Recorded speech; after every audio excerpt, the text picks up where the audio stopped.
Subscribe विवांस world and press bell icon for future updates. क्या हम धरती के लोग दुनिया में अकेले हैं? हर साल 2 जुलाई को धरती से दूर की चीजों में रुचि रखने वाले दुनिया भर के लोग अज्ञात उड़न तश्तरियों और पृथ्वी से बाहर जीवन की संभावनाओं को सेलिब्रेट करते हैं। आइए जानते हैं कि कब कब एलियन के प्लेन जैसी कोई अजीब चीज हमारी दुनिया में देखे जाने का दावा किया गया।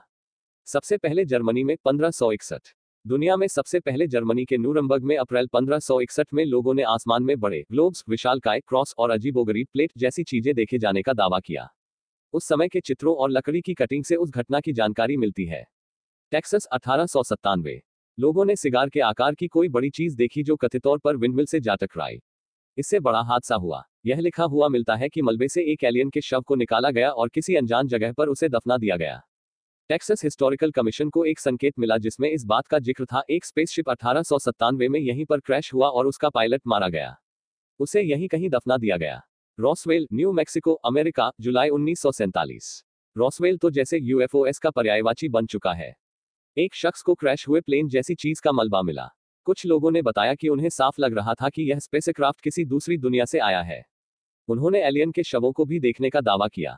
हालांकि एयरफोर्स ने 1994 में अपनी एक रिपोर्ट में कहा कि मलबा प्रयोग में लाए जा रहे सर्विलांस बैलून्स का था। जो एलियन के शव बताए जा रहे थे वे वास्तव में डमीज थे। हालांकि कुछ लोग यह भी कहते हैं कि सरकार एलियन के धरती पर आने की इस घटना को छिपाना चाहती थी। नई दिल्ली 1951। 15 मार्च को सुबह 10:20 बजे नई दिल्ली में एक फ्लाइंग क्लब के 25 सदस्यों ने सिगार के आकार की कोई चीज देखी जो करीब 100 फुट लंबी थी। यूएफओ अचानक कुछ देर बाद आंखों से ओझल हो गया। Washington DC. जुलाई 1952। अमेरिका की राजधानी के ऊपर आसमान में लगातार कई अनजान चीजें उड़ती देखी गई। वॉशिंगटन नेशनल एयरपोर्ट और एंड्रू एयरफोर्स बेस के रेडार पर भी कई अजीबोगरीब चीजों के संकेत मिले। इसी साल एयरफोर्स ने प्रोजेक्ट ब्लू बुक लॉन्च किया जिससे आसमान में संभावित खतरे के बारे में जानकारी जुटाकर उसका विश्लेषण किया जा सके। एयरफोर्स के मेजर जनरल जॉन सैमफोर्ड ने जुलाई 1952 में इस पर एक प्रेस कॉन्फ्रेंस भी की थी। हालांकि बाद में इस घटना को तापमान बढ़ने से जोड़ा गया। तर्क दिया गया कि गर्म हवा कभी कभी ऐसी सीलिंग तैयार कर देती है जिससे रेडार प्रभावित हो जाते हैं। कहा गया कि ऐसे में जमीन पर चलती कारें, टेलीफोन के खंभे जैसी चीजें हवा में हजारों फुट ऊपर डिटेक्ट होने लगती हैं। हालांकि इस पर कुछ लोगों को विश्वास नहीं हुआ। शिकागो, नवंबर 2006। ओहारे इंटरनेशनल एयरपोर्ट पर गेट C-17 के ऊपर कोई अनजान चीज उड़ती दिखाई दी। कुछ प्रत्यक्षदर्शियों ने स्थानीय मीडिया से कहा कि वे इस बात से परेशान हैं कि न तो सरकार और न ही यूनाइटेड एयरलाइंस, जो सी टर्मिनल को संचालित करती है, की ओर से आसमान में चमकीली चीज देखे जाने की जांच की गई। टेक्सास, जनवरी 2008। दर्जनों लोगों ने आसमान में एक बड़ी और चमकीली चीज को उड़ते देखा। पास के 2 एयरफोर्स बेस ने कहा कि क्षेत्र में उन्हें कोई भी प्लेन नहीं दिखा है।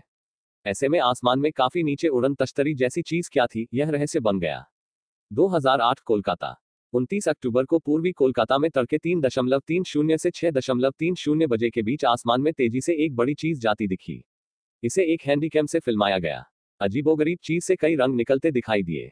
कई लोगों ने इसे देखा और यूएफओ की एक झलक पाने के लिए ईएम बाईपास पर सैकड़ों लोगों की भीड़ जमा हो गई। एक न्यूज चैनल पर इसका फुटेज भी जारी किया गया। 2013 चेन्नई और लद्दाख। 20 जून को चेन्नई में कुछ लोगों ने रात में करीब 8:55 बजे दक्षिण से उत्तर की तरफ जाती एक चमकदार चीज देखी। स्थानीय अखबार में भी खबर भी छपी। 4 अगस्त को भारतीय सेना के जवानों ने लद्दाख में अज्ञात चीजें आसमान में देखी। बताया गया कि 7 महीने के दौरान अरुणाचल प्रदेश की सीमा पर सेना ने करीब 100 यूएफओ मूवमेंट्स देखे हैं। यरूशलम, जनवरी 2011। प्रत्यक्षदर्शियों और कम से कम 3 कैमरों में कथित तौर पर यरूशलम में डोम ऑफ रॉक के ऊपर एक चमकीली चीज दिखाई दी जो बाद में तेजी से ऊपर जाती दिखी। इजरायल के टीवी स्टेशन की ओर से कहा गया कि यह किसी धोखे जैसा था। खास बात यह है कि ज्यादातर बार यूएफओएस अमेरिका में ही देखे गए हैं। कुछ बार ड्रोन बताकर इसे खारिज भी किया गया, पर कुछ ग्रहों पर एलियन के होने की संभावना से इनकार नहीं किया जा सकता है। ऐसे में रिसर्च लगातार जारी है और दूसरी दुनिया में लोगों की दिलचस्पी बनी हुई है।